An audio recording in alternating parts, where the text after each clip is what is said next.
lockdown, how are you, how has that affected you as a creative artist? And what are you doing in your daily life to structure some kind of form of creative expression in your daily life?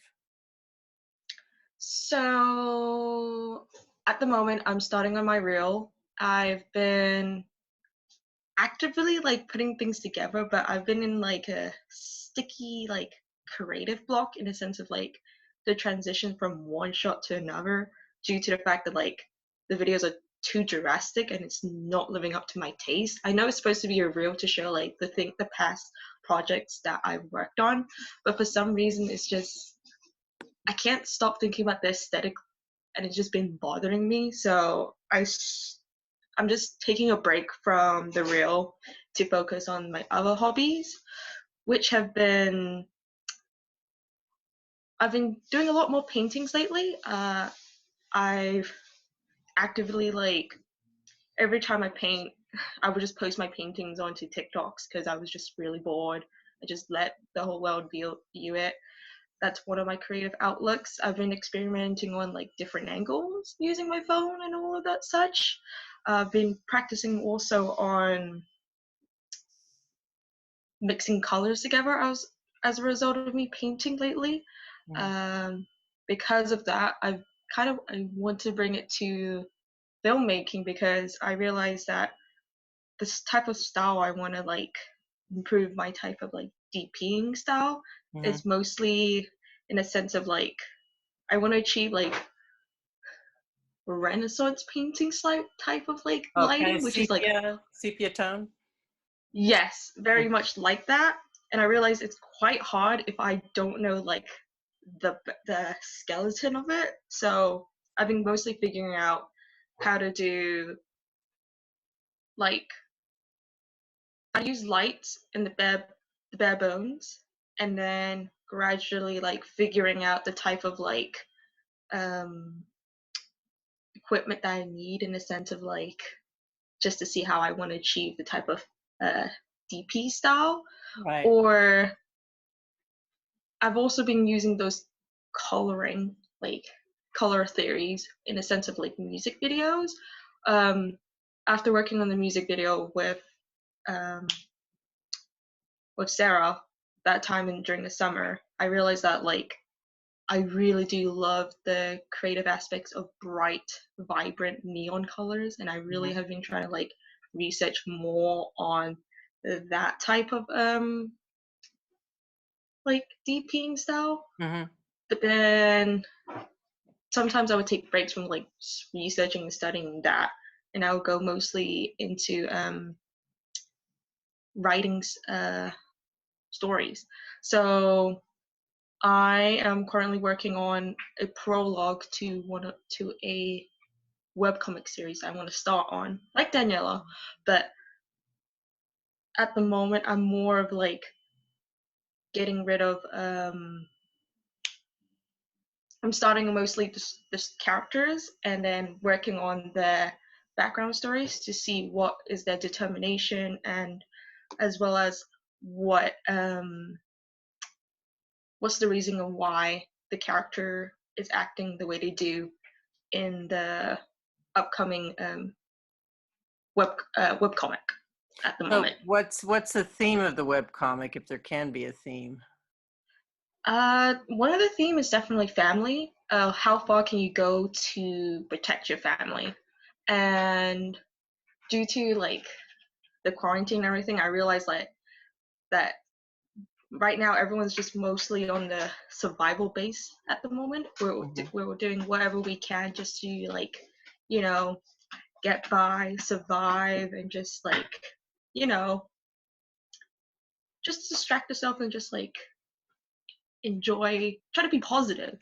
So I realized that I'm like, huh, because of us being quarantined, I realized that some people act differently in this type of situation, in a sense of like, okay, some of us will go crazy in a sense of going like survival mode and just like, I, I don't know, do something stupid, or actually listen and just do something that's at home with the family and try to like be one with the family.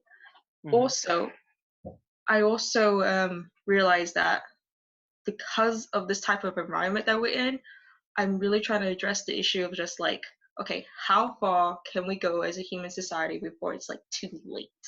In a sense of like, oh God, that happened. In the sense of someone just disobeying the stay at home and this is a consequence of it, or they're doing it for this reason or this reason. And I just, I definitely realized that I do like the concept of like how far as humans we would go to protect our families, Mm-hmm. and how each individual has different like ideas and our own like morals that we have Mm-hmm. to act upon. Mm. So that's like one of the themes of the story. Oh, that's great. Um, I always love to watch any dystopian type of uh, project where, again, to protect your family, how does that change your ethics and morality? What would you do to protect your family in an extreme circumstance? and lucky enough, we have the environment to test it in a sense. That's true. So I'm like, I'm. It's more theory based right now. I really don't want to try it out because, Yeah. Yeah. Well, so when I go as of out, right now, I put my mask on when I go out, and I put my gloves on. But it's different. It's a different time, and so I have to honestly say I haven't felt anxiety ridden about it, because I believe that what happens sometimes is meant to happen, and what I'm trying to say is I don't feel paranoid about going outside, but I'm maintaining social distance, definitely, but I don't feel if I go outside, oh my God, I'm going to catch it or something, because I have a friend who's like, just is not leaving her place at all, because stuff gets delivered, but she's not opening the door. She's, nope, I'm not. So anyway, all right. So that sounds, have you been working at all with lighting too? Because you're talking about colors, the saturated colors, neon colors. Because I so was thinking lighting, of, I yeah. so lighting in that department, I'm lucky enough to still have the cinematography class still going on as of now. It's just Mhm. more online, and some of the assignments that are given to us is I'm very grateful that the teacher is mostly in the lighting department. Mhm. So he really goes into depth about the theories of why certain things are lit the way they do. So as a result, he gives us like links to websites that have videos that demonstrate the type of light is shown and the type of like diffusion on the light. So we get to like examine and see like the purpose as well as each of the type of like light produced because of this from the Mhm. videos. Yeah. So I've been taking and observing and just like guessing which like light would be perfect for this type of scenario. My Mhm. only concern right now is mostly camera. I just I could point and shoot a DSLR camera, but when it comes to cinematography camera, I'm like, what does this button do? I still have to work on that, and that's the one thing I want to learn. Have you Which worked lucky with enough, the Black Magic or the Scarlet at school when you were at school? yes, but I haven't worked on it enough for me to remember the controls. But Right. as of right now, I do have a Blackmagic pocket camera, but because of the quarantine, I can't get more of the equipment because I need money, and I'm like, haha, I should save right now. So Yeah. I'm not gonna go on a spending spree for something that I could wait on. Yeah. No, that makes perfect sense. So I'm like, I'm on a pause in a sense of like, I would like to learn about the camera, but money needs to be involved, and Right. unfortunately, we're quarantined. Well, you don't need money to develop your ideas. You just need That's money true, to produce your ideas. Yeah. Someday. definitely. Yeah. Okay. Thank you very much, Tan.